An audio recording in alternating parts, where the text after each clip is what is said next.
Good morning, and thank you very much, Alexander, for the welcome. I'd like to thank first Better Finance for inviting me to speak here today, and I am really delighted to be here to express my support for the important work that you are doing in defending the interests of retail investors and making sure that their voices are heard in our initiatives. Investors, including retail investors, are an essential part of our capital markets. There is no market without those buying and selling the instruments available. And yet, our regulatory framework in many ways tends to consider these retail investors purely in their capacity as consumers of financial services, who can only be allowed to access financial products after completing lengthy forms and passing a battery of tests designed to protect them. We sometimes fail to see them and fail to look at them as a strength to diversified and resilient markets, and we fail to recognize that they should be allowed to take decisions and choose their paths. And while we are focused on shielding these consumers of financial products from perceived risks, we are failing to provide them with services and products that meet their specific needs and investment horizons. I believe we all share the objective of empowering people to invest better, ensure their long-term financial well-being, and retire with the dignity they expect and deserve. For that, we must act in several fronts. Let me outline a few. As you know, competitiveness is at the core of the mandate of the current Commission. In the light of shifting geopolitical dynamics, to put it mildly, we need to prepare our economies to face a broad range of challenges, including climate change, rapid technological shifts, as well as providing for our collective security. We need to be competitive because we must cater for our citizens and their future. Investment in capital markets is still not a reality for most of us. We may be afraid of losing out, have difficulties in understanding the language used or managing the complexity of the intermediation chains, or just feel an overall mistrust towards an activity that is somehow still perceived as casino-like. And so we end up leaving our money in low-yield bank deposits and let others take the financing decisions that concerns us all. This is a missed opportunity. It hurts our companies who are dependent on bank-based funding that does not always fit their needs. But it also hurts our retail investors who are unable to make a decent return on their hard-earned savings and ultimately see them eaten up by inflation. This is why retail investment is one of the core pillars of the communications on the Savings and Investments Union we adopted last week. This communication sets out our vision on how to improve the financial system and to create more opportunities to direct savings into productive investments. And one way to get a head start on these efforts is by concluding an ambitious agreement on the retail investment strategy. To boost retail investment in EU capital markets, citizens must see clear benefits. Unfortunately, consumers today are not sufficiently benefiting from capital markets. On the contrary, they are too frequently offered and sold products that do not deliver value for money. This is undermining the levels of trust in investment services. In fact, according to the regular consumer scoreboards, investment services are generally ranked among the services consumers trust the least. It is therefore not surprising that many retail investors shy away from investing. When the Commission put the retail investment strategy proposal forward in 2023, its core objective was to boost trust and confidence in financial markets. We intended to ensure that retail investors are treated fairly and have access to financial products that suit their investment objectives. I would like to acknowledge and thank Better Finance for the input you have provided on the retail investment strategy and indeed for your support for the objectives behind our initial proposal. These objectives are even more important today than they were back then when we made the proposal, as our financing needs grow and the means to offer citizens the well-being they deserve became scarcer. At the same time, in line with the simplification agenda, we need to ensure that administrative burdens are limited to what is strictly necessary. Protecting retail investors and simplifying rules are not conflicting goals. They do go hand in hand. Thank you. I'm sorry.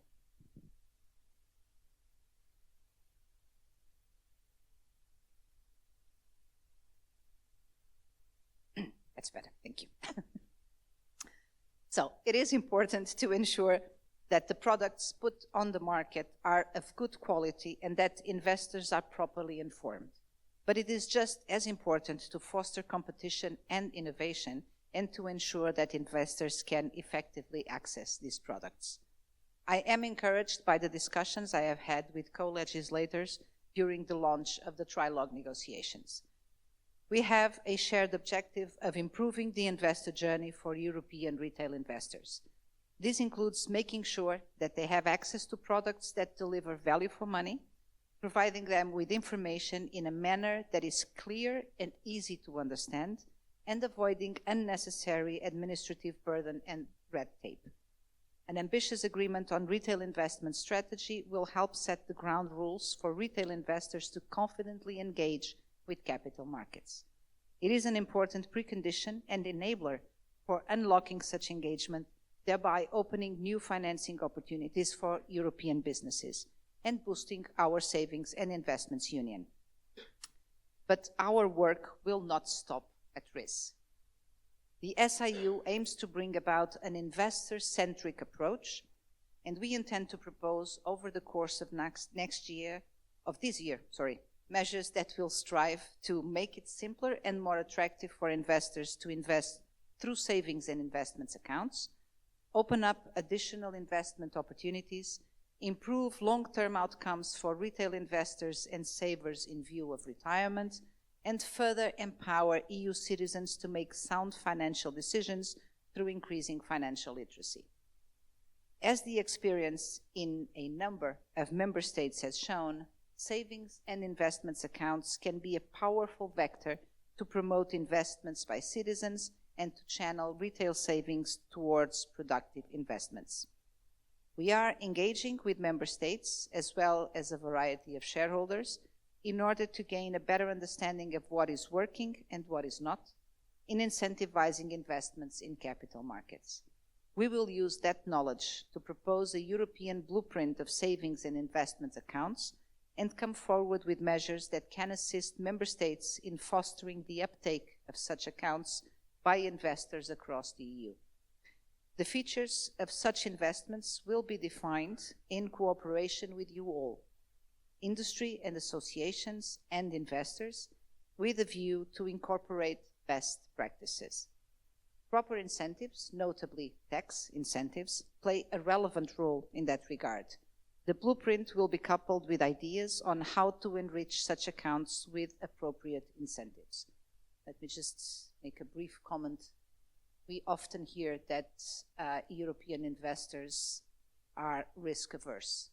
I say that we are not different from anyone else. If we get the right incentives, we will make the right choices. So, as part of the SIU, we will also look at ways of opening up additional investment opportunities for retail investors. The large amounts we will be needing in the coming years to finance innovative EU companies and priorities like the green and digital transitions, the revamp of our industry, or our security and defense cannot and should not be satisfied by public funding alone. Sovereigns and quasi-sovereign institutions issued debt instruments that nowadays already finance many of such common priorities, but retail investors not always can participate. Together with the European Investment Bank, the European Stability Mechanism, and national promotional banks, we intend to explore the possibility of offering retail investors access to suitable financial products that allow them to contribute to the funding of EU priorities, taking a truly European approach. Diversified capital markets require investors with different risk profiles and risk appetite, and also with different time horizons. At the same time, in light of changing demographic trends, it is more important than ever for citizens to start planning and saving for retirement. This will be crucial to enable them to maintain, when retired, the levels of well-being they enjoyed while still in active work. Under the SIU, we will look at pensions through various angles, with the objective of delivering better performance for long-term savers and addressing the main challenges that are hindering the development and the scaling up of our pension markets. Because one thing is definitely true: there is not one single developed capital market without supporting pension funds. They always go hand in hand. So auto-enrollment in this camp has shown strong potential to increase the participation rates of workers in occupational pension schemes and to enhance returns to pension holders. Building on identified best practices, once again, and also lessons learned in the member states, we will present a recommendation to promote the use of this practice more widely across the EU. We will also explore pension tracking systems and pension dashboards. These tools allow savers to better understand what to expect at retirement and support them in their financial planning. The earlier we understand what to expect when retired, the easier it will be to smooth the transition from active life to retirement without compromising expectations and lifestyle. We will also look at the business side of pensions to assess the extent to which our regulation prevents more involvement of pension funds in capital markets as investors. Their long-term perspective and professional management of risks bring much-needed depth and liquidity to capital markets. On the other hand, if carefully managed, investments in equity and alternative asset classes can be a valuable component of institutional investors' portfolios, offering diversification and higher returns to the benefit of their clients. Member states should, in parallel, support and complement these measures and further develop their own supplementary pension sectors. The Commission stands ready to assist and guide Member states in that regard. And finally, we intend to review our European regulatory frameworks governing institutions for occupational retirement provision and the pan-European personal pension product to increase both their effectiveness and their attractiveness. The fourth dimension I mentioned above is financial literacy. Financial literacy empowers citizens to make informed decisions and allows them to understand the consequences and implications of their financial choices. Among our SIU actions is a commitment to present a financial literacy strategy to raise financial awareness and increase the participation of retail investors in capital markets. Our objective will not be to replace or crowd out existing national initiatives. It may be important to state that clearly. Through my visits to member states, I get a chance to discover the breadth of innovative and impactful strategies that are already being deployed today and the high level of motivation of the teams behind them. Only last week, I had the opportunity to participate in the launch event of the Belgium Money Week, which has had a really impressive turnout and a high level of penetration in Belgian schools. I also visited the Wikifin lab put in place by the Belgian Securities and Markets Authority, and if I may say, I was very, very impressed. And I'm actually telling everyone that they should look at this model and possibly copy it. It's incredibly successful and a very smart initiative. So our strategy will aim to build on existing success stories and leverage their full potential. We will aim to promote the exchange of best practices among member states, support better coordination and EU-wide coverage, and encourage further capacity building. All Europeans must be given the opportunity to learn the skills that will give them a chance to make better financial decisions and to build better financial futures. Ensuring that young people are provided with financial education in school can help shrink disparities in financial literacy due to differences in students' socioeconomic status. This will contribute to reducing income and wealth inequality when they become adults. But financial education is not just a topic for the young people. Citizens of all age groups are confronted with complex financial situations that will require them to understand the principles of sound budgeting, the consequences of borrowing, and the importance of long-term saving. This is particularly true for vulnerable groups who often face unique challenges that can make managing personal finances more difficult. We will therefore also provide further guidance on implementing the existing financial competence frameworks. But the consumer-centric approach of the SIU will be complemented by a number of additional measures aiming at an effective and efficient financing ecosystem. That ecosystem will build on facilitating investment and financing, fostering integration and scale, and ensuring efficient and unified supervision. Let me very briefly touch upon these three dimensions. To stimulate investments, particularly in critical sectors, the Commission will introduce initiatives aimed at improving capital availability and access for all businesses, including small and medium-sized companies. Too often, European companies, in particular young, innovative ones, have to look elsewhere for funding, and indeed, many of them choose to take their business outside Europe. We must create the conditions for them to stay and grow in Europe. To achieve this, we will work to reduce investment barriers for insurers, banks, and pension funds, making it easier to invest in equity and venture capital. We will also review EU securitization rules to free up resources and better support companies, bring private investment into public funding projects, and revise our rules on European venture capital funds. These actions will help create a more dynamic financial ecosystem, ensuring Europe remains a competitive and attractive place to do business. On integration and scale, our efforts will focus on reducing inefficiencies caused by fragmentation and removing barriers to cross-border operations of market infrastructures, asset management, and fund distribution. We have to promote operational efficiency in our markets because our companies are unable to enjoy the scale and synergies of the single market. We do not have a single market in financial services. And this is costly and represents a competitive disadvantage for the EU. Fragmentation persists despite the existence of passports and advanced harmonization of the regulatory framework.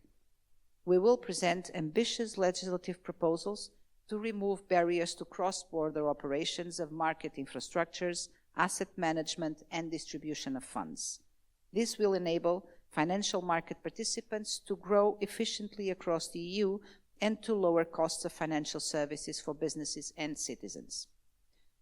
Furthermore, our work on supervision will focus on ensuring that all financial market participants receive similar treatment, irrespective of their location in the EU. We need strong and harmonized supervision to ensure the strength, stability, and integrity of EU capital markets. So the Commission will present a legislative proposal to achieve a more unified supervision of EU capital markets. This will include measures to strengthen convergence tools, but also will envisage transferring certain supervisory tasks from national to EU supervisors. So the Savings and Investments Union is not just a vision. It's a necessary step we must take to secure our future. In the coming months, we will drive these actions forward, prioritizing the most impactful measures in 2025 because time is of the essence. But the Commission cannot deliver on these on its own. Success will require a collective effort from Member States to the European Parliament, the private sector, and civil society. It is a shared responsibility, truly. If we work together, we can build a stronger, more competitive and resilient European economy, offering attractive investment opportunities to our citizens and a broad range of funding options to our businesses. I would say the time is now. We are facing incredibly challenging times with developments that no one would have reasonably foreseen not so long ago. But this is also an extraordinary opportunity to build a stronger, more cohesive Europe to the benefit, first and foremost, of our citizens today and for the future. Thank you so much for your time and attention.